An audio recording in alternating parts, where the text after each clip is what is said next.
பிதா குமாரன் பரிசுத்தாய் நாமத்திற்கு மகிமை உண்டாவதாக. வழிபாட்டுக்கு ஆரம்பமாக கண்களை மூடி ஆண்டவர் நோக்கி நாம் பிரார்த்தனை செய்வோம்.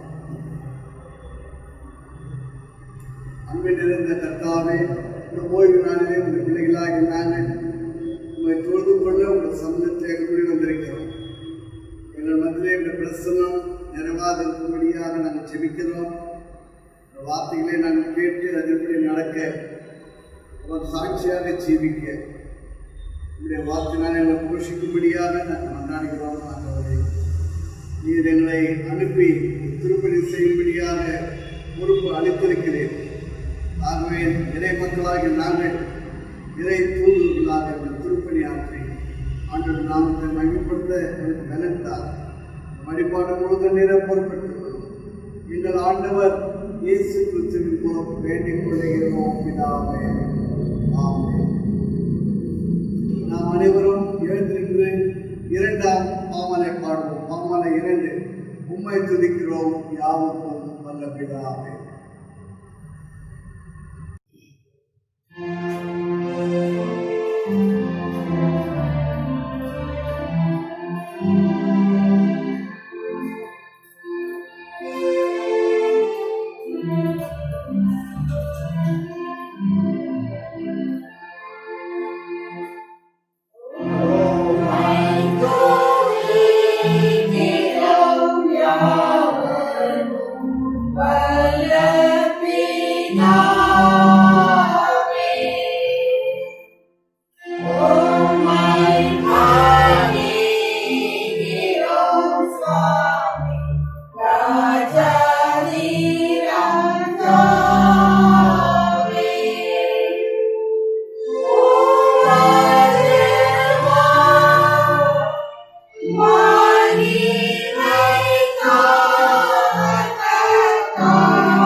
நாம் கடவுளை தொழுவோம். கடவுள் ஆவியாயிருக்கிறார். அவரை தொழுது கொள்கிறவர்கள் ஆவியோடும் உண்மையோடும் அவரை தொழுது கொள்ள வேண்டும். நம்முடைய பிதாவாகிய கடவுளாலும் கர்த்தராகிய இயேசு கிறிஸ்துவினாலும் உங்களுக்கு கிருபையும் சமாதானமும் உண்டாவதாக. இது கர்த்தர் உண்டு பண்ணின நாள். இதிலே களி கூர்ந்து மகிழ கடவோம். திரியேழு கடவுளை போற்றுவோம், சேர்ந்து சொல்லுவோம். எங்கள் தந்தையாம் கடவுளே, உன் வல்லமையாலும் ஞானத்தாலும் எல்லாவற்றையும் படைத்து உமது குமாரனை ரட்சகராக தரும்படி உலகத்தில் அன்பு கூர்ந்தீரே, உண்மை போற்றுகிறோம். குமாரன் கடவுளே, பாவத்தை தவிர்த்து எல்லாவற்றையும் எங்களை போல் மனிதனாகி எங்கள் பாவங்களுக்காக ஒப்பு கொடுக்கப்பட்டு எங்கள் நீதிக்காக உயிர் தேவையவரே உண்மை போற்றுகிறோம். பரிசுத்த ஆவியானவராகிய கடவுளே, எல்லா உண்மைக்குள்ளும் எங்களை வழிநடத்தி கடவுளின் அன்பை எங்கள் நெஞ்சில் பொழிகிறவரே போற்றுகிறோம். பிதா குமாரன் பரிசுத்த ஆவியார் கடவுளே, உமைக்கே எக்காலமும் எல்லா புகழும் மகிமையும் உண்டாவதாக. திருமறை வசனங்கள் அடிப்படையில் நம்முடைய பாவங்களை நாம் ஆண்டவர் சமூகத்திலே அறிக்கை செய்வோம். நமக்கு பாவங்களே என்போமானால் நம்மை நாமே வஞ்சிக்கிறவர்களாவோம். நமக்குள் உண்மை இல்லை. நமது பாவங்களை அறிக்கையிட்டால் பாவங்களை நமக்கு மன்னித்து எவ்வித அனிதமும் நீங்க நம்மை சுத்திகரிப்பதற்கு அவர் நம்பத்தக்கவரும் நீதியும் உள்ளவர். நான் வேண்டிய தகவலத்தில் போய் தகப்பனை பரத்து கொள்ளுமாறு பார்வையிலும் பாவம் செய்தேன். இனி இப்படி மகன் மகள் என்று சொல்லப்படுவதற்கு நான் பாத்திரம் அல்லன். என்னுடைய கூலிக்காரர்கள் ஒருவனாக என்னை வைத்துக் கொள்ளும் என்றேன். நாம் அனைவரும் உடன்படிட்டு அமைதியான அந்த பாவங்களை ஆண்டவர் சமூகத்திலே சோதனை செய்வோம். சர்வ வல்லமையுள்ள கடவுளுக்கு நாம் பாவங்களை முதலாவது பாவனைக்கு வாயிலாக அறிக்கை செய்வோம். சர்வ வல்லமையும் மிகுந்த இறக்குள்ள பிதாவே, தப்பிப்போன ஆடுகளைப் போல நாங்கள் வழிகளை விட்டு வழுவி அறிந்து போனோம். எங்கள் இருதயத்தின் யோசனைகளுக்கும் விருப்பங்களுக்கும் மிகவும் இணங்கி நடந்தோம். ஒரு பரிசுத்த கற்பனைகளுக்கு விரோதமாக குற்றம் செய்தோம். செய்யத்தக்கது செய்யாமல் செய்யத்தகாதவர்களை செய்து வந்தோம். எங்களுக்கு சுகமே இல்லை. ஆனாலும் ஆண்டவரே, தேவரே, எங்கள் ஆண்டவராகிய இயேசு கிறிஸ்து மூலமாய் மனிதருக்கு அதை செய்த வாக்குத்தத்தின்படியே நிர்வாகிக்கும் உள்ள குற்றவாளிகளாகிய எங்களுக்கு இறங்கும். தப்பிதில்லை அறிக்கைகளை எங்கள் மேல் பொறுமையாயிரும். பாவத்து நிமித்தம் துக்கப்படுவதை எங்களை சீர்படுத்தும். மிகவும் இறக்குள்ள பிதாவே, ஒரு பரிசுத்த நாமத்திற்கு மையம் உண்டாகவில்லை. நாங்கள் எங்கள் தேவபக்தியும் நீதியும் தெரிந்த புத்தியும் உள்ளவர்களாய் நடந்து வர இயேசு கிறிஸ்து நிமித்தம் எங்களுக்கு கிருபை செய்தவரும். ஆமென். பாவ நிமித்தம் நாம் பெற்றுக்கொள்வோம்.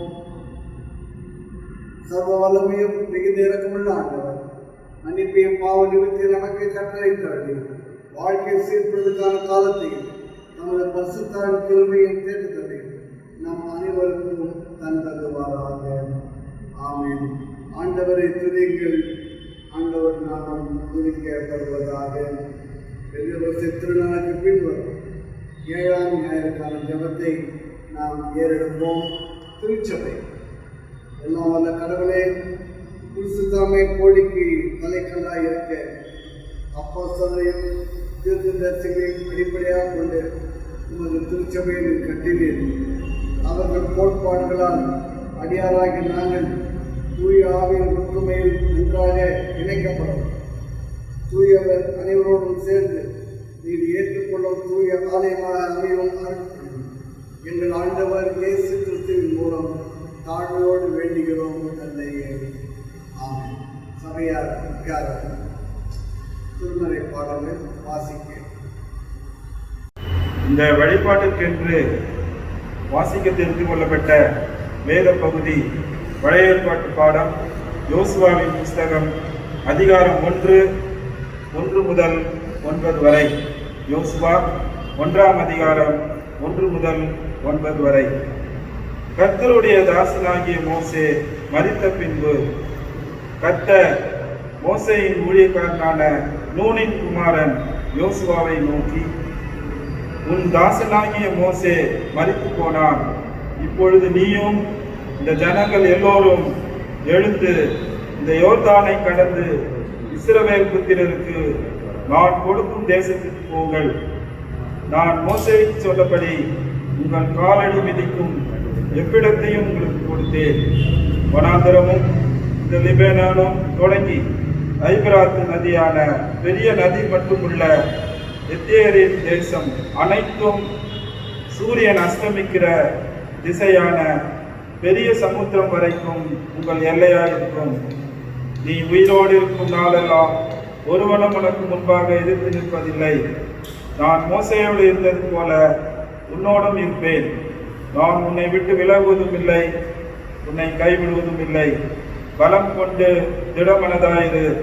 இந்த ஜனத்தை நான் கொடுப்பேன் என்று ஆணையிட்ட தேசத்தை நீ இவர்களுக்கு பங்கிடுவாய். என் தாசனாகிய மோசே உனக்கு கற்பித்த நியாய பிரமாணத்தின்படியெல்லாம் செய்ய கவனமாயிருக்க மாத்திரம் மிகவும் பலம் கொண்டு திடமானதாயிரு. நீ போகும் இடமெல்லாம் புத்திமானாய் நடந்து கொள்ளும்படிக்கு அதை விட்டு வலது இடதுபுறம் விலகாதிருப்பாயாக. இந்த நியாயப்பிரமாண புஸ்தகம் உன் வாயை விட்டு பிரியாதிருப்பதாக. இதில் எழுதியிருக்கிறவைகளின் படியெல்லாம் நீ செய்ய கவனமாயிருக்கும்படி இரவும் பகலும் அதை தியானித்துக் கொண்டிருப்பாயாக. அப்பொழுது நீ உன் வழியை புத்திமானாயும் நடத்து. பலம் கொண்டு திடமனதாயிரு, திகையாதே, கலங்காதே. நீ போகும் இடமெல்லாம் உன் தேவனாகிய கர்த்தர் உன்னோடு இருக்கிறார் என்றார் என்பது வாசிக்க தெரிந்து கொள்ளப்பட்ட வேத பகுதி வாசித்து முடிந்தாயிற்று.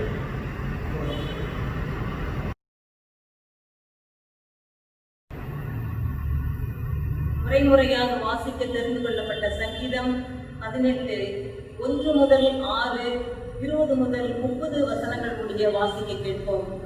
என் பெலனாகிய கர்த்தாவே, உம்மில் அன்பு கூறுவேன்.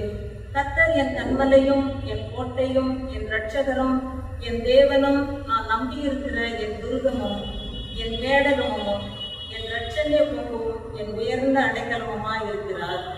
துதிக்கு பாத்திரராகிய கர்த்தரை நோக்கி கூப்பிடுவேன். அதனால் என் சத்துருக்களுக்கு நீங்களாகி ரட்சிக்கப்படுவேன். மரணக்கட்டுகள் என்னை சுற்றி கொண்டது, துர்ச்சன பிரவாகம் என்னை பயப்படுத்தினது, பாதாள கட்டுகள் என்னை சூழ்ந்து கொண்டது, மரண கண்ணிகள் என் மேல் விழுந்தது. எனக்கு உண்டான நெருக்கத்திலே கர்த்தரை நோக்கி கூப்பிட்டேன். என் தேவனை நோக்கி அபயமிட்டேன். தமது ஆலயத்திலிருந்து என் சத்தத்தை கேட்டார். என் கூப்பிடுதல் அவர் சன்னதியில் போய் அவர் செவிகளில் ஏறிற்று. கர்த்தர் என் நீதிக்கு தக்கதாக எனக்கு பதிலளித்தார். என் கைகளின் சுத்தத்துக்கு தக்கதாக எனக்கு சரிக்கட்டினார். கர்த்தருடைய வழிகளை கை கொண்டு வந்தேன். நான் என் தேவனுக்கு துரோகம் பண்ணினதில்லை. அவருடைய நியாயங்களை எல்லாம் எனக்கு முன்பாக நிறுத்தினேன். அவருடைய பிரமாணங்களை நான் தள்ளி போடவில்லை. அவர் முன்பாக நான் மௌனம் உண்மையாயிருந்து என் துர்க்குணத்துக்கு என்னை நீங்களாக்கி காத்துக் கொண்டேன். ஆகையால் கர்த்தர் என் நீதிக்கும் தம்முடைய கண்களுக்கு முன்னிருக்கிற என் கைகளின் சுத்தத்திற்கு தக்கதாக எனக்கு பலனளித்தார். தயவுள்ளனுக்கு நீர் தயவுள்ளவராகவும், உத்தமனுக்கு நீர் உத்தமராகவும், புனிதனுக்கு நீர் புனிதராகவும், மாறுபாடுள்ளவனுக்கு நீர் மாறுபாடுள்ளவராகவும் தோற்றுவீர். தேவரே சிறுமைப்பட்ட ஜனத்தை ரட்சிப்பீர். நேர்த்தியான கண்களை தாழ்த்துவீர். தேவரீர் என் விளக்கை ஏற்றுவீர். என் தேவனாகிய கர்த்தர் என் இருளை வெளிச்சமாக்குவார். உம்மாலே நான் ஒரு சேனைக்குள் பாய்ந்து போவேன். என் தேவனாலே ஒரு மதிலை தாண்டுவேன். தேவனுடைய வழி உத்தமமானது. கர்த்தருடைய வசனம் புடமிடப்பட்டது. நம்மை நம்புகிற அனைவருக்கும் அவர் கேடகமாயிருக்கிறார். வாசிக்க வேண்டிய சங்கீத பாடம் வாசிக்க முடிந்தாயிற்று.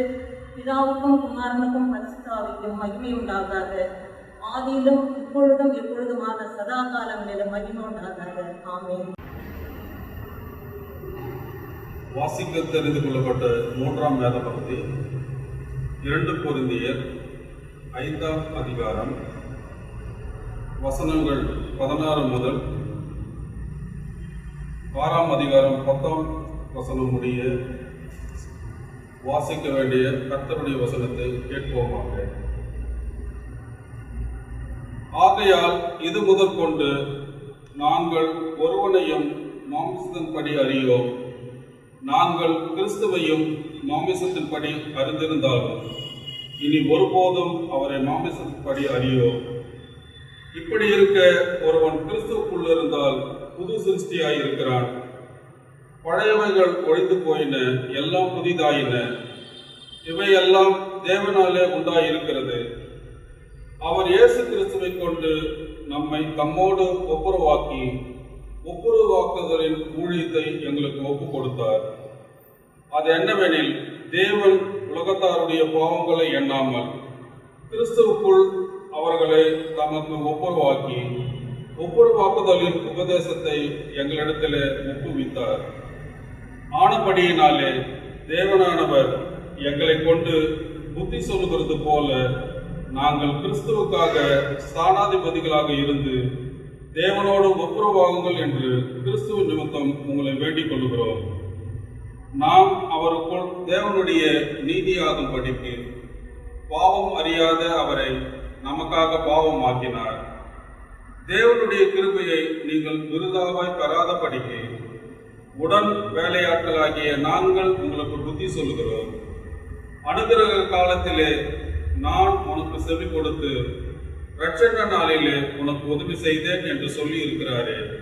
இதோ இப்பொழுது அனுகிரக காலம், இப்பொழுது இரட்சணை நாள். இந்த ஊழியம் குறைவுபடாதபடிக்கு நாங்கள் யாதொன்றிலும் இடரல் உண்டாக்காமல் எவ்விதத்தினாலேயும் எங்களை தேவனுடைய ஊழியக்காரராக விளக்கப்படுகிறோம்.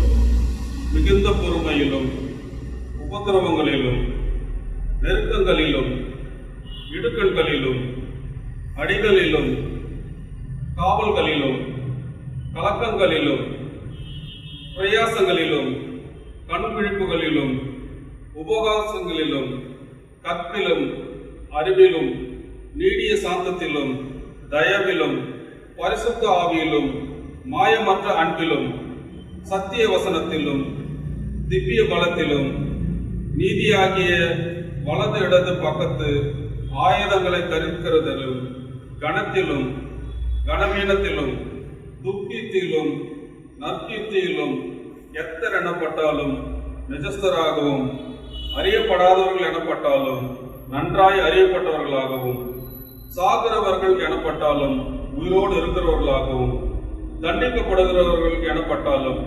கொல்லப்படாதவர்களாகவும் துக்கப்படுகிறவர்கள் எனப்பட்டாலும் எப்பொழுதும் சந்தோஷப்படுகிறவர்களாகவும் தரித்திரர் எனப்பட்டாலும் அநேகரை ஐஸ்வர்யவான்களாகவும் ஒன்றுமில்லாதவர்கள் எனப்பட்டாலும் சகலத்தை உணவர்களாகவும் எங்களை விளக்கப்படுகிறோம் என்பதால் வாசிக்க தெரிந்து கொள்ளப்பட்ட வேத பாடம் வாசித்து முடிந்தாயிற்று.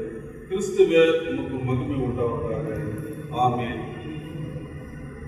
வாசித்து தெரிந்து கொள்ளப்பட்ட 4ஆம் வேத பகுதி நற்செய்தி பாடம் மார்க்கு 6ஆம் அதிகாரம் வசனங்கள் 7-14 முடிய. மார்க்கு 7 வசனங்கள் 7-14 முடிய. அவர் 12 அழைத்து அசுத்தாவிற்கு அவர்கள் அதிகாரம் கொடுத்து வழியில் பையை ஆகிலும் அப்பத்தை ஆகிலும் கச்சையில் காசை ஆகிலும் எடுத்துக்கொண்டு போகாமல் ஒரு தடையை மாத்திரம் எடுத்துக்கொண்டு போகவும் பாதரட்சங்களை கொண்டு கொண்டு போகவும் 2 அங்கங்களை தெரியாதிருக்கவும் கட்டளையிட்டார். பின்பு அவர்கள் நோக்கி, நீங்கள் எங்கேயாவது ஒரு வீட்டில் பிரவேசித்தால் அவ்விடத்தில் புறப்படுகிற வரைக்கும் அங்கே தங்கியிருங்கள். எவர்களாக உங்களை ஏற்றுக்கொள்ளாமல் உங்கள் வசங்களுக்கு ஏறாமல் இருந்தால் நீங்கள் அவ்விடமிட்டு புறப்படும் போது அவர்களுக்கு சாட்சியாக உங்கள் காவலில் கீழப்பட்டு தூசி உதிரி போடுங்கள். நியாயத்திற்கு நாளிலே அந்த பட்டணத்தின் நேரிட்டு பார்க்கணும் சோதோகுமார பட்டணத்தின் நேரிட்டு இலகுவாக இருக்கும் என்று மெய்யாக உங்களுக்கு சொல்கிறேன் என்று சொல்லி அவளை 2 பேராக அனுப்பினார். அவர்கள் புறப்பட்டு போய் மனம் தரும் திருமணங்கள் என்று பிரசங்கித்து அநேக பிசாசுகளை திருத்தி அநேக நோயாளிகள் எண்ணெய் பூசி சொந்தமாக்கினார்கள். அவருடைய பேர் கிறிஸ்துவன்படியால் ஏதோ ராஜா அவரை கேள்விப்பட்டு யோகம் தான் மருத்துவர் எழுந்தான்.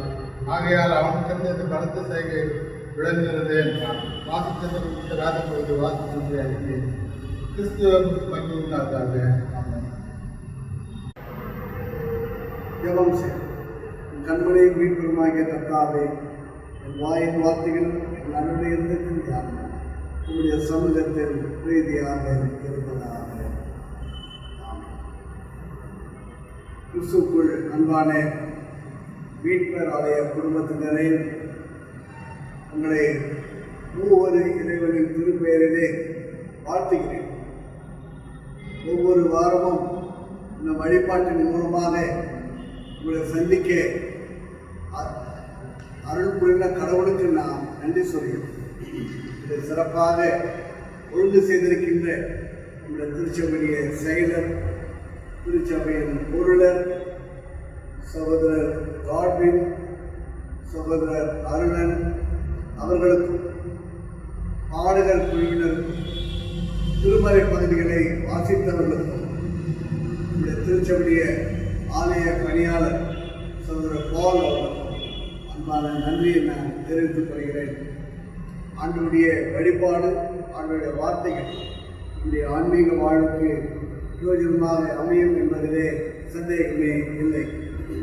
இந்த நாளிலே தெரிந்த திருச்சபை அட்டவணைப்படி நாம் தியானிக்க இருக்கின்ற கருப்பொருள் the ambassadors of Christ, people of God, ambassadors of Christ. Ambassadors என்று சொன்னால் தூதுவர்கள், தூதர்கள், ஸ்தானாதிபதிகள், பிரதிநிதிகள் என்று பொருள். இறை மக்கள் கிறிஸ்துவின் தூதுவர்கள் என்கிற தலைப்பிலே இந்த நாளிலே நாம் தியானிக்க அழைக்கப்படுகிறோம். திருமறையிலே ஒரு சில தூதுவர்களை, இறை தூதுவர்களை நாம் பார்க்கிறோம். என்னாகமம் 20ஆம் அதிகாரம் வசனங்கள் 14 முதல் 20 வரை வாசிக்கின்ற போது மோசே இஸ்ரவேல் மக்களை அழைத்துக் கொண்டு ஏதோம் என்கிற தேசத்தின் வழியாக இஸ்ரவேல் மக்களை கடந்து செல்ல முயற்சித்துக் கொண்டிருக்கிறார். அப்படி வேறொரு தேசத்தின் வழியாக செல்ல இருக்கின்ற போது அந்த தேசத்துடைய அரசனிடத்திலே அனுமதி கேட்க வேண்டும் என்பதற்காக தன்னிடத்தில் இருக்கிற தன்னுடைய ஸ்தானாதிபதிகளை ஏதோ தேசத்துடைய மன்னனிடத்துக்கு அனுப்புகிறார். ஐயா, நாங்கள் எகிப்து தேசத்தில் இருந்து விடுதலை பெற்று கானான் தேசத்துக்கு சென்று கொண்டிருக்கிறோம். ஆகவே உங்கள் தேசத்தின் வழியாக நாங்கள் செல்ல வேண்டும். உங்கள் தண்ணீரை நாங்கள் குடிக்க மாட்டோம், உங்கள் பயிர்களை நாங்கள் அறுக்க மாட்டோம், எந்த ஆபத்தும் சேதமும் செய்யாமல் நாங்கள் சென்று விடுவோம் என்று கேட்கிறார்.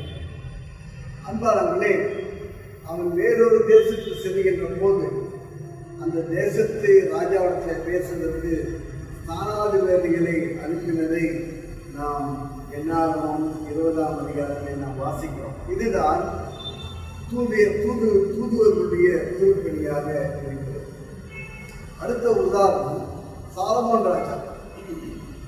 1 ராஜாக்கள் 5ஆம் அதிகாரம் முதல் 12 வசனங்கள். சாலமோன் ராஜா தீரு தேசத்துடைய ராஜாவிடத்திலே தன்னுடைய ஸ்தானாதிபதிகளை அவர் அனுப்புகிறார். எதற்காக? சாலமோன் ராஜா ஆலயம் கட்ட இருக்கிறார். அந்த ஆலயம் கட்டுவதற்கு திரளான மரங்கள் தேவைப்படுகிறது. திரளான மரங்கள் மட்டுமல்ல, அந்த மரங்களை வெட்டுகின்ற ஆட்கள் இஸ்ரவேலிலே இல்லை. அந்த மரங்களை சிறப்பாக வெட்டக்கூடிய ஆட்கள் தீரு பட்டணத்தில் தான் இருக்கிறார். ஆகவே மீண்டுமாக தன்னுடைய ஸ்தானாதிபதிகளை அவன் அனுப்பி, நான் கர்த்தருக்கு ஆலயம் கட்ட இருக்கிறேன், எனக்கு அதிகமான மரம் தேவைப்படுகிறது, நீங்கள் மரமும் கொடுக்க வேண்டும், மரத்தை வெட்டுவதற்கு ஆட்களையும் கொடுக்க வேண்டும் என்று அவர் கேட்கிறார். ஒரு தேசத்தில் இருக்கின்ற ராஜா அந்த ஸ்தானாதிபதிகள் மூலமாக இன்னொரு தேசத்தை அடியாரிடத்திலே தன்னுடைய கருத்தை, தன்னுடைய தேவையை அவர் முன்வைக்கின்றவராக இருக்கிறார். 3வது உதாரணம் இயேசு கிறிஸ்துவையே நாம் சொல்லலாம். இயேசு கிறிஸ்து ஒரு இறை தூதுவராக வந்தார். இயேசு கிறிஸ்து இறைவன் தான்.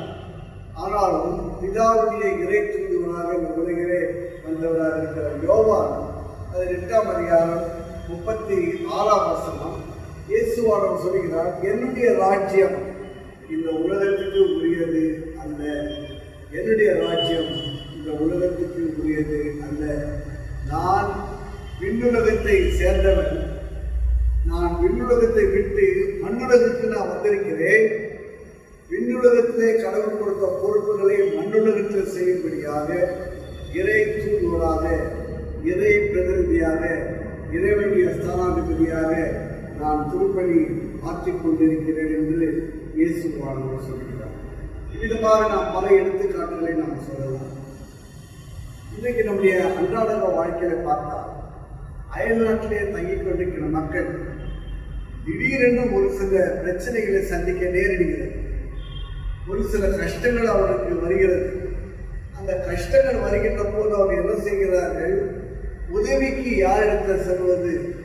அப்போதுதான் அவர்கள் இந்த அம்பாசிடர்ஸ், இந்த தூதுவர்களிடத்தில் சென்று தன்னுடைய கஷ்டத்தை எடுத்து சொல்லி அந்த கஷ்டத்திலிருந்து அவர்கள் உதவி செய்யுமாறு அவர் எதிர்பார்க்கிறார்.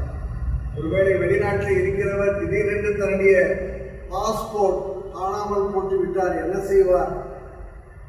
தான் செய்து கொண்டிருக்கிற வேலையிலே திடீரென்று நிறுத்திவிட்டால் என்ன செய்வார்? அரசாங்கம் மூலமாக பிரச்சனை இருந்தாலோ தனிநபர்கள் மூலமாக பிரச்சனை இருந்தாலோ அவர்கள் தங்களை காப்பாற்றிக் கொள்ள தங்களுக்கு உதவி செய்ய அவர்கள் ஸ்தானாதிபதிகள், நம்முடைய தேசத்துடைய ஸ்தானாதிபதிகளை அந்த வெளிநாட்டு தேசத்திலே சந்தித்து அவர்களுக்கு உதவி பெறுகிறார்கள். இதுதான் ஸ்தானாதிபதியுடைய திருப்பணியாக இருக்கிறது. ஸ்தானாதிபதியுடைய குணாதிசயம் என்னவென்று சொன்னால், they are official envoy, high rank diplomat. They are representatives with responsibilities. பொறுப்பு அளிக்கப்பட்டிருக்கின்ற பொறுப்பாளர்களாக அவர்கள் தன்னுடைய சொந்த தேச பிரதிநிதியாக அயல் நாட்டில் வேறு தேசத்திலே திருப்பணி ஆற்றிக் கொண்டிருக்கின்றவர்களாக அவர்கள் இருக்கிறார். சிறப்புக்குரியவர்கள், நம்பகமானவர்கள், கீழ்ப்படுகின்றவர்கள், அர்ப்பணிக்கின்றவர்கள், குற்றமற்றவர்கள், சுயநலம் இல்லாதவர்கள், ஏற்ற உதவிகளை அனைவருக்கும் செய்கின்றவர்கள், அதிகாரமுடையவர்கள், தைரியத்தோடு பேசுகின்றவர்கள், அவர்களுக்கே கூட ஆபத்து வந்தாலும் அந்த ஆபத்தையும் தைரியமாக சந்திக்க ஆயத்தமாக இருக்கின்ற அதிகாரிகளாக அவர்கள் இருக்கிறார். திருமறையில் ஒரு சில எடுத்துக்காட்டுகளை நாம் பார்க்கிறோம். இப்போது திருமறை பகுதிகளில் வாசிக்கின்ற திருமறை பகுதிகளை நாம் சற்று புரிந்து கொள்வோம். யோசுவா மோசேவுடைய கடைசி காலத்தில் அவர் இறந்த பிறகு அந்த ஊழியத்தை தொடர்ச்சியாக எடுத்து செய்ய ஆண்டவரால் அழைக்கப்பட்டவர், ஆண்டவரால் தெரிந்து கொள்ளப்பட்டவராக இருக்கிறார். அவர் வனாந்தர வழியாக சென்று கொண்டிருக்கிற போது நாங்கள் செல்லுகின்ற புதிய புதிய தேசங்களிலே இறை மக்களை வழிநடத்துகிற ஒரு ஸ்தானாதிபதியாக திருப்பணி ஆற்றிக் கொண்டிருக்கிறார். 2 கொரிந்தியர் 5ஆம் அதிகாரம் 6ஆம் அதிகாரத்தில் நாம் பார்க்கின்ற போது கடவுள் எங்களை ஸ்தானாதிபதிகளாக தெரிந்து கொண்டார் என்று அப்போஸ்தலனாகிய பவுல் சொல்கிறார். எங்களை ஸ்தானாதிபதிகளாக தெரிந்து கொண்டிருக்கிறார். ஆகவே இந்த ஸ்தானாதிபதிகளாக தெரிந்து கொள்வதற்கு கடவுள் ஒப்புரவாக்குதலின் ஊழியத்தை எங்களோடு கூட செய்தார் என்று அவர் சொல்கிறார். நற்செய்தி பகுதியில் 12 சீடர் அவர்களை இயேசுவானவர் உலகத்திலே அவர் அனுப்புகிறார். இந்த சீடர்கள் செல்கின்ற போது அவர்களுக்கு கடவுள் பொறுப்பளித்து அனுப்புகிறார், அதிகாரம் கொடுத்து அவர் அனுப்புகிறார். பல்வேறு விதமான திருப்பணிகளை நீங்கள் செய்ய வேண்டும் என்று அவர்களுக்கு அதிகாரம் கொடுத்து அனுப்புகின்றார். Jesus Christ commissioned the disciples of Christ. அவர்களை உரப்படுத்தி அவர்களை அபிஷேகித்து ஆண்டவருடைய திருப்பணியை செய்யும்படியாக அனுப்புகின்ற அதிகாரிகளாக இருக்கிறார். திருமறையின் அடிப்படையிலே ஸ்தானாதிபதிகள், திருமறையிலே இருக்கிற ஒரு சில எடுத்துக்காட்டுகள், ஸ்தானாதிபதிகளுடைய குணாதிசயங்கள் இன்றைக்கு வாசிக்கின்ற திருமறை பகுதியின் அடிப்படையில் ஸ்தானாதிபதிகள் என்று நாம் பார்க்கிறோம். இன்னுமாக ஸ்தானாதிபதிகளுடைய திருப்பணிகள் ஒரு சிலவற்றை நாம் சுருக்கமாக பார்த்து இந்த அருளுரையை நாம் நிறைவு செய்யலாம். ஸ்தானாதிபதிகள், இறை தூதுவர்கள், அவருடைய திருப்பணிகளை நாம் பார்க்கலாம். முதலாவதாக இவர்கள் சமாதானத்தின் தூதர்களாக இருக்கிறார்கள். அம்பாசிடர்ஸ் ஆஃப் பீஸ், சமாதானத்தின் தூதர்களாக அவர் இருக்கிறார். இயேசுவானவர் பிறக்கின்ற போது உன்னதத்திலே இருக்கிற தேவனுக்கு மகிமையும் பூமியிலே சமாதானமும் மனுஷர்கள் பிரியமும் உண்டாவதாக என்று தேவதூதர்கள் போற்றி பாடினார். பூமியிலே சமாதானம் உண்டாகும்படியாக இயேசுவானவர் அவர் வந்தார். இயேசுவானவர் ஒரு பெயர் ஏசாயா 9ஆம் அதிகாரம் 6ஆம் வசனத்திலே அவர் சமாதான பிரபு. இயேசுவானவர் சமாதான பிரபுவாக அவர் இருக்கிறார். அவர் எப்படி இந்த சமாதானத்தை செய்தார், இயேசுவானவர் எப்படி திருப்பணி ஆற்றினார், எப்படி இறை தூது பணியை செய்தார் என்று சொன்னார். கொலோசியர் 1ஆம் அதிகாரம் 20ஆம் வசனம் மிக சிறப்பாக நமக்கு விளக்குகிறது. அவருடைய ரத்தத்தினாலே நமக்கு சமாதானம் கொடுக்கப்பட்டது. ஆண்டவர் நமக்கு ரத்தத்தினாலே சமாதானம் கொடுத்தார். ஆகவே இதற்காகவே விண்ணுலகில் இருந்து மண்ணுலகத்துக்கு வந்த இறை தூதுவராக இயேசுவானவர் வந்து திருப்பணியை ஆற்றினார். இரண்டாவதாக அவர்கள் ஒப்புரவாக்குதலின் தூதர்களாக இருக்கிறார்கள். கொலோசியர் 1:21 கடவுள் மக்களை ஒப்புரவாக்குகிறார். எப்படி ஒப்புரவாக்குகிறார் என்று சொன்னால், தன்னுடைய மரணத்தினாலே அவர் மக்களை ஒப்புரவாக்குகிறார் என்று பவுலடியார் சொல்வதை பார்க்கிறோம். அதற்கு முன்னதாக கடவுள் என்ன செய்கிறார்? நம்முடைய பாவங்களை அவர் ஒரு பொருட்டாக எண்ணவில்லை. வாசிக்கின்ற 2 கொரிந்தியர் 5:19 கடவுள் நம்முடைய பாவங்களை எண்ணவில்லை, அதை மன்னித்து விட்டார். அந்த பாவங்களை எண்ணிருந்தால் தண்டித்திருக்க வேண்டிய கடவுள் அந்த பாவங்களை எண்ணாமல் விட்டுவிட்டதுனாலே நம்மோடு கூட ஒப்புரவாகுகின்ற ஒரு தேவனாக இருக்கிறார். அன்பானவர்களே, இந்த ஒரு வசனத்தை நீங்கள் கவனமாக பார்க்க வேண்டும் என்று நான் கேட்டுக்கொள்கிறேன். 2 கொரிந்தியர் 5:18 வாசிக்கப்படுகிறது. 5:18 அதிலே எப்படி ஒப்புரவாக்குதல் கடவுள் கொடுத்தாராம்? தேவன் ஒப்புரவாக்குதலை கொடுத்தால் அதை இயேசு கிறிஸ்துவின் மூலமாக கொடுத்தார். தேவன் ஒப்புரவாக்கினார், அதை இயேசு கிறிஸ்து மூலமாக ஒப்புரவாக்கினார். அதிலே நம்மை அப்போஸ்தலர்களை ஒப்புரவாக்கி மற்ற விசுவாசிகளுக்கு அந்த ஒப்புரவாக்குதல் ஊழியத்தை செய்யும்படியாக படிக்கின்ற ஆண்டவராக இருக்கிறார். கடவுள், கிறிஸ்து, அப்போஸ்தலர்கள், திருச்சபையார் இவர்கள் அனைவரும் இந்த ஒப்புரவாக்கும் திருப்பணியில் ஈடுபட்டு ஒப்புரவாக்குகின்ற தூதர்களாக ஆண்டவருடைய திருப்பணியை செய்வதை நாம் இங்கே பார்க்கின்றவர்களாக இறை மக்கள் அவர்கள் இறை தூதுவர்கள் என்று நாம் தியானித்துக் கொண்டிருக்கிறோம். சமாதானத்தின் தூதுவர்கள், ஒப்புரவாக்குதலின் தூதுவர்கள், மூன்றாவதாக அவர்கள் விடுதலையின் தூதுவர்களாக அவர் இருக்கிறார். விடுதலை செய்கின்றவர்களாக, தி தியாலஜி ஆஃப் லிபரேஷன், விடுதலை கொடுக்கின்றவர்களாக இருக்கின்றார். லூக்கா 4:18 ஏசாயா 61:1 அத்தனை ஆவியாளர் என் மேல் இருக்கிறார், சிறுமைப்பட்டவர்களுக்கு சுவிசேஷம் அறிவிக்கவும், சிறைப்பட்டவர்களுக்கு விடுதலை அளிக்கவும் அத்தனை ஆவியாளர் என் மேல் இருக்கிறார் என்று சொல்கிறார். நம்முடைய பாவங்களிலிருந்து கடவுள் விடுதலை கொடுக்கிறார், நம்முடைய பிரச்சனைகளிலிருந்து அவர் விடுதலை கொடுக்கிறார். மூன்றாவதாக வாசிக்கின்ற நற்செய்தி பகுதிகளிலே கடவுள் 12 சீடர்களை அனுப்பி அவர் ஊழியத்தின் மூலமாக நமக்கு விடுதலை கொடுக்கின்ற ஆண்டவராக இருக்கிறார். மார்க்கு 6:12-13 முக்கியமான வசனமாக நாம் இதை கொள்ள வேண்டும். இதிலே 12 சீடர்களை அனுப்புகின்ற போது அவனுக்கு கடவுள் கொடுத்த ஒரு கட்டளை, 3 அடுக்கு ஊழியத்தை நீங்கள் செய்ய வேண்டும். 3-fold ministry, 3 அடுக்கு ஊழியத்தை நீங்கள் செய்ய வேண்டும் என்று பொறுப்பு கொடுக்கிறார். மார்க்கு 6:12-13 ஒன்று, மனம் திரும்ப முடியாத பிரசனம் செய்தல். இரண்டாவதாக பேய்களை துரத்துதல். மூன்றாவதாக நோயுற்றவர்களுக்காக எண்ணெய் பூசி ஜெபித்தல். அவருடைய நோய்களிலிருந்தும் பிசாசு பிடித்ததிலிருந்தும் அது விடுதலை கொடுக்கின்ற ஒரு திருப்பணியை கொடுத்து விடுதலை அளிக்கின்ற தூதுவர்களாக இயேசுவானவர் 12 சீடர்களை இந்த உலகிலே அவர் அனுப்புகின்றவராக இருக்கிறார்.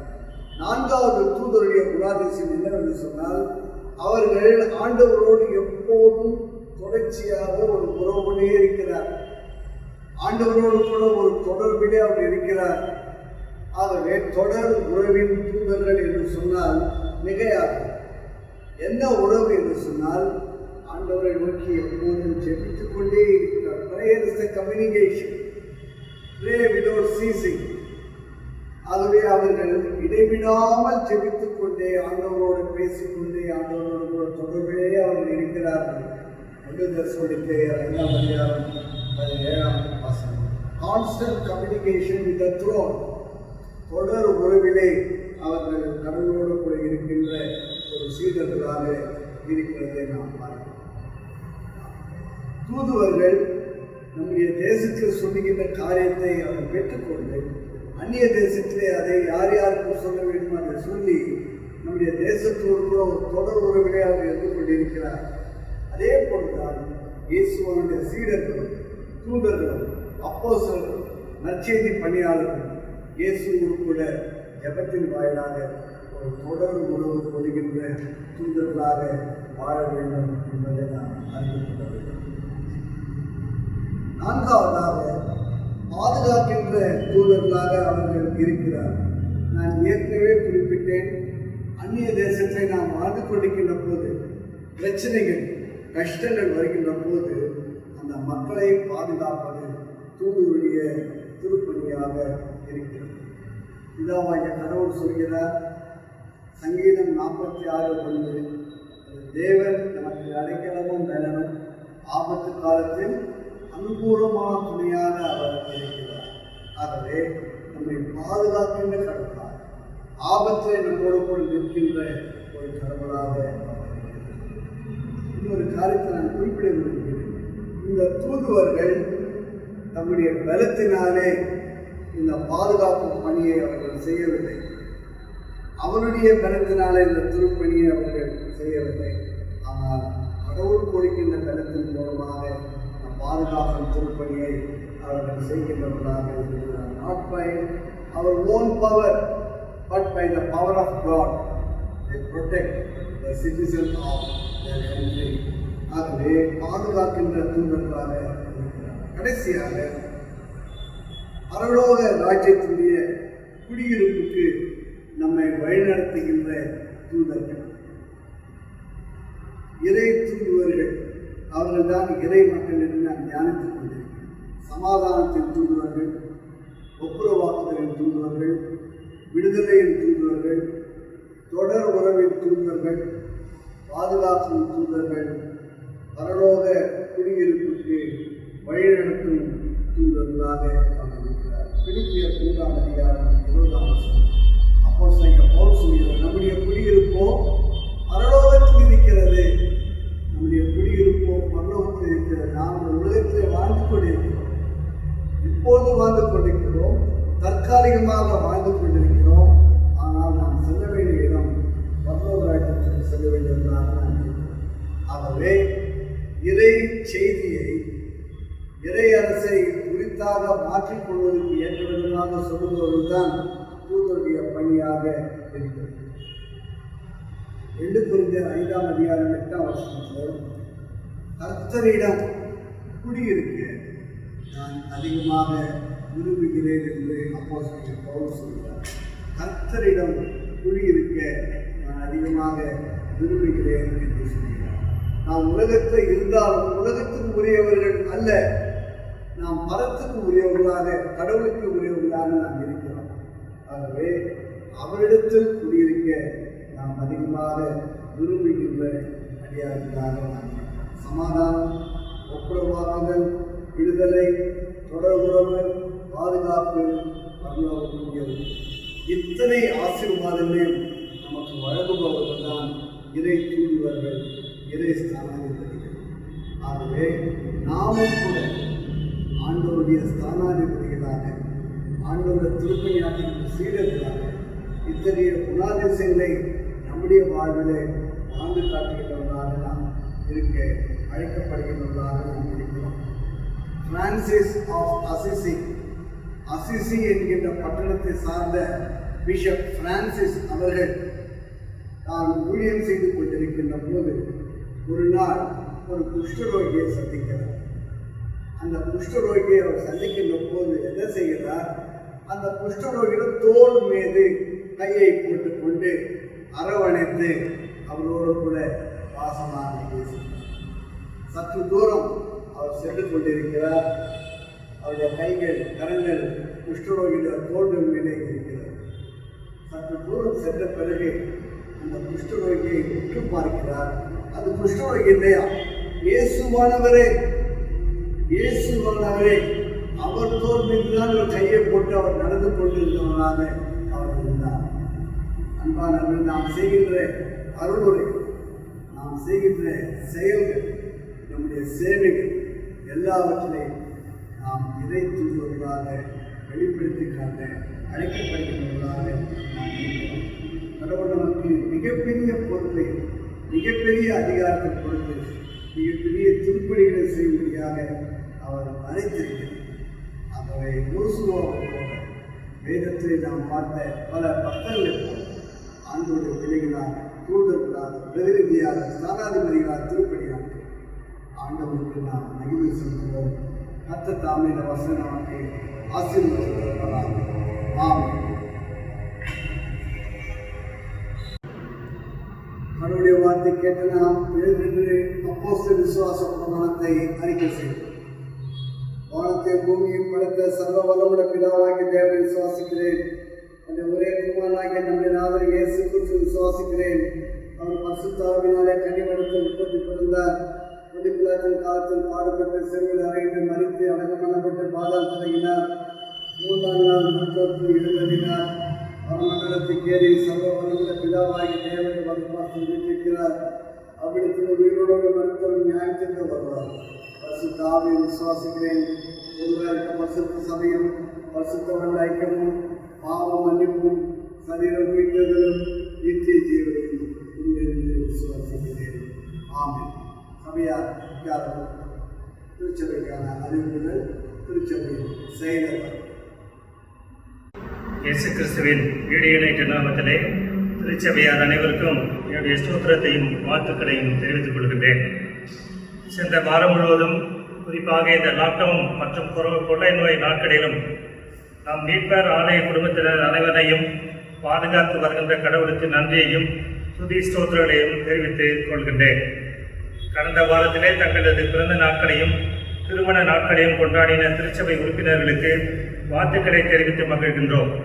இந்த புதிய ஆண்டிலே புதிய நன்மைகள், புதிய ஆசீர்வாதங்களை பெற்று திருச்சபைக்கு சாட்சியாய் வாழ ஜெபிக்கிறோம் என்று அன்போடு கூட தெரிவித்துக் கொள்கின்றோம்.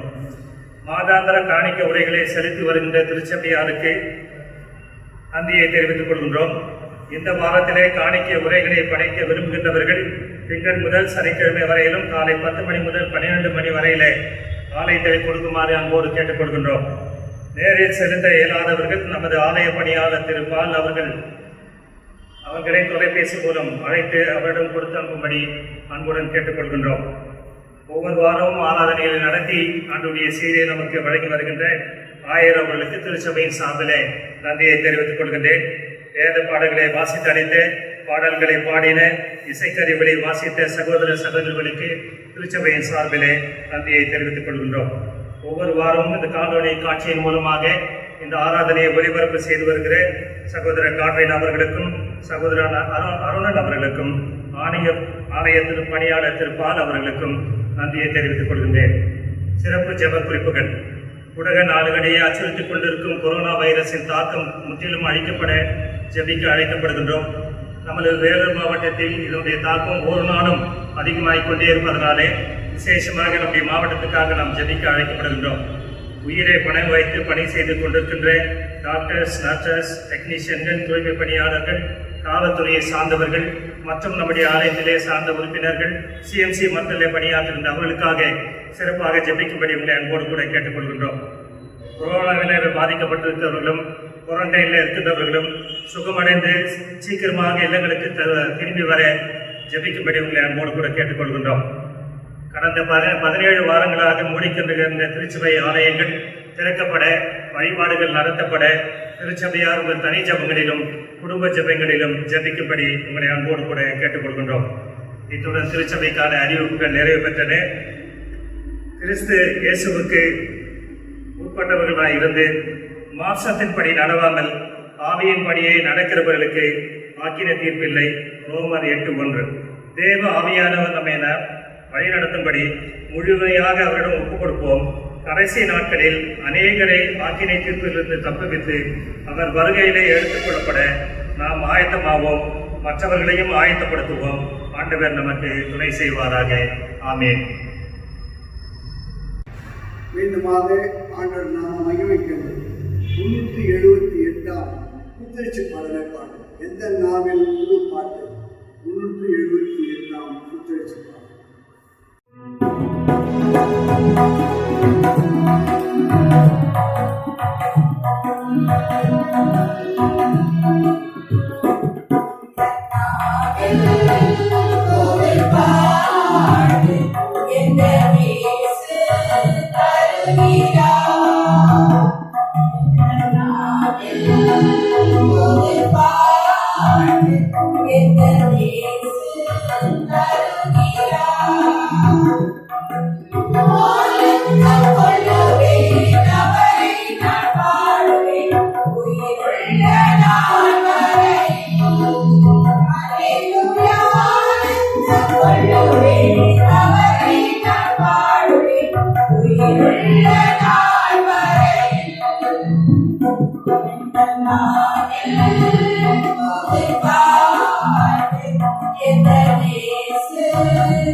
மாற்றத்துக்கும் புதுப்பித்தலுக்கும் மையமாக உள்ளூர் திருச்சபையை ஏற்படுத்தி திருச்சபையில் எல்லாம் அவயவங்களாக பல்வேறு திருப்பணிகளை செய்ய எங்களை கணித்திருக்கிறேன். அன்றுவரை நாங்கள் உங்களுடைய அழைப்புக்கு அடிப்படை மிகுந்த அர்ப்பணிப்போடு கொடுத்திருக்கிற திருப்பணிகளை நாங்கள் செய்கிற பிள்ளைகளாக வழிநடத்துமாறு நாங்கள் ஜெபிக்கிறோம். எங்கள் ஒவ்வொருவரும் இறை அரசின் ஸ்தானாதிபதிகளாக, இறை தூதுவர்களாக, இறை அரசின் பிரதிநிதிகளாக தெரிந்து கொண்டு எங்களுக்கு பல்வேறு குணாதிசயங்களை தந்து பல்வேறு அதிகாரங்களை தந்து அந்த அதிகாரத்தின்படி நாங்கள் செயல்படுகின்ற பிள்ளைகளாக ஜீவிக்க எங்களை எதிர்பார்க்கிறேன். அன்றை நாங்கள் சமாதானத்தின் தூதுவர்களாக, ஒப்புரவாக்குதலின் தூதுவர்களாக, விடுதலையின் தூதுவர்களாக,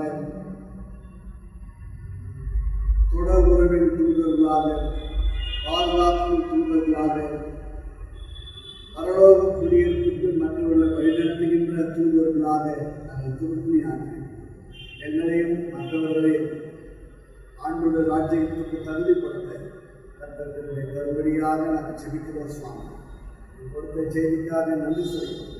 இந்த ஆன்மீக வாழ்வுக்கு ஆசீர்வாதமாக இந்த செய்தியை பயன்படுத்த எங்களை பொறுப்பேற்றுக் கொள்ளும்படியாக கொண்டாடுகிறோம். எங்களுடைய திருச்சபைக்காக நன்றி செய்கிறோம். ஒரு குடும்பமாக நாங்கள் செயலாற்றி விடுவதற்காக நாங்கள் நன்றி செய்கிறோம். நம்முடைய எல்லாருடைய தேவையையும் சூழல் இருக்கின்ற மக்களுக்கு நல்ல படிப்பும் சுகத்தை தான் பல்வேறு தேவைகளோடு எதிர்நோக்கி கொண்டிருக்கின்ற பிள்ளைகளுக்கு அந்த தேவையெல்லாம் சந்தித்து பரலோகத்து ஒத்தாசை அனுப்பும்படியாக நாங்கள் கொண்டாடுகிறோம். கடந்த வாரத்தில் தன்னுடைய பிறந்த நாட்களையும் திருமண நாட்களில் என்ற பிள்ளைகளை கற்று விசேஷமாக நீர் ஆஸ்வதிக்கும்படியாக கொண்டாடுகிறோம். இப்படிப்பட்ட பல மகிழ்ச்சியான நாட்களை அந்த வாழ்வை கூட்டிக் கொடுக்கும்படியாக நான் செபிக்கிறோம். தேவையெல்லாம் நீர் சந்தியும் உங்களுடைய பிள்ளைகளாக சாட்சிகளாக நாங்கள் ஜீவிக்க எல்லா தூதி கனம் மகிமை உமைக்கே ஏறிக்கிறோம்.